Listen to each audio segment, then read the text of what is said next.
Hello everyone, welcome to my podcast stories channel. अच्छे विचार और प्रेरणादायक कहानियाँ हमें एक पॉजिटिव एनर्जी से भर देती हैं। बदलती हुई चीज़ें हमेशा अच्छी लगती हैं, पर बदलते हुए लोग नहीं। आज की मेरी कहानी का शीर्षक है गुस्से पर काबू। ये कहानी है एक लड़के की जिसे बहुत गुस्सा आता था।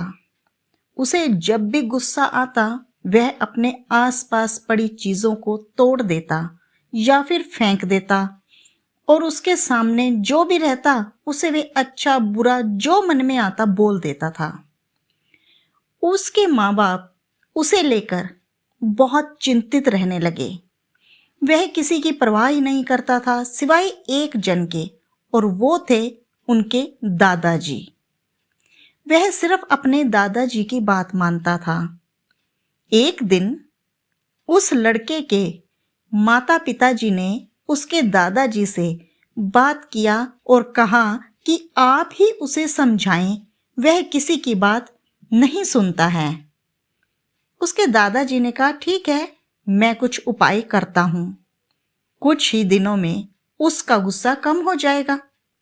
दादाजी ने उसे बुलाया और समझाया कि तुम अब बड़े हो रहे हो, तुम्हें अपने क्रोध पर नियंत्रण करना चाहिए।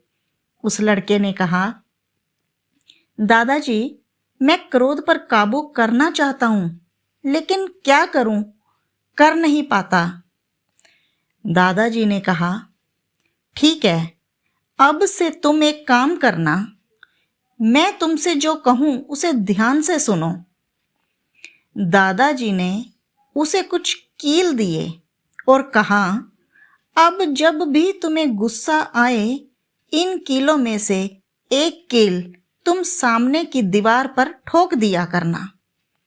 इससे तुम्हारा गुस्सा भी निकल जाएगा और किसी चीज पर नुकसान भी नहीं होगा। वह मान गया और कुछ दिनों तक वो वैसा ही करने लगा। कई कई बार वह दिन में 10-12 कील ले जाकर दीवार में ठोक देता। लेकिन थोड़े दिनों बाद उसे ये सब बेकार लगने लगा। वह कील ठोकने की जगह अपने गुस्से पर काबू करना ही बेहतर समझने लगा और वह अपने गुस्से पर काबू करने भी लगा। तब उसके दादाजी ने कहा, अब जब पूरे दिन में तुम्हें एक बार भी गुस्सा ना आए, तब तुम एक कील निकाल दिया करना। इस प्रकार अब उसका गुस्सा उसके वश में होने लगा और वह दीवार में से एक एक करके हर कील निकाल देता जब जब उसको गुस्सा आता। तब उसके दादाजी ने उस दीवार के पास ले जाकर कहा कि अब देखो बेटा, यहां तुम्हें क्या दिख रहा है। लड़के ने कहा, कुछ भी नहीं दादाजी, यहां तो कुछ नजर नहीं आ रहा, सब कील मैंने निकाल दी हैं। दादाजी ने कहा, ध्यान से देखो, वहां पर कुछ है। लड़के ने इस बार ध्यान से दीवार की तरफ देखा और कहा, दादाजी, दीवार पर इन कीलों की वजह से छेद हो गए हैं।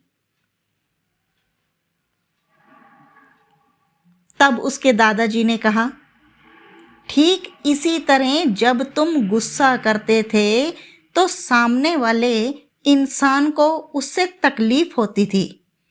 उनके दिल में तुम्हारे गुस्से की याद रह जाती थी और वह बात उनको बार बार दुख की तरह चुभती रहती थी। यह सुनकर उस लड़के को बहुत बुरा लगा और वो अपने माँ बाप के पास दौड़ा दौड़ा गया और उनसे माफी मांगी और वादा किया कि अब वह कभी गुस्सा नहीं करेगा। इससे हमें ये शिक्षा मिलती है कि दोस्तों, अगर अपने गुस्से पर हम संयम रख लें और अपने गुस्से को कंट्रोल कर लें तो उस वक़्त जो हमारी बुद्धि पर ताले बंद हो जाते हैं और हम बिना सही गलत का विचार किए अचानक कोई फैसले ले लेते हैं और उस गुस्से में लिया गया 90% फैसला हमेशा गलत होता है। तो ये थी मेरी आज की कहानी।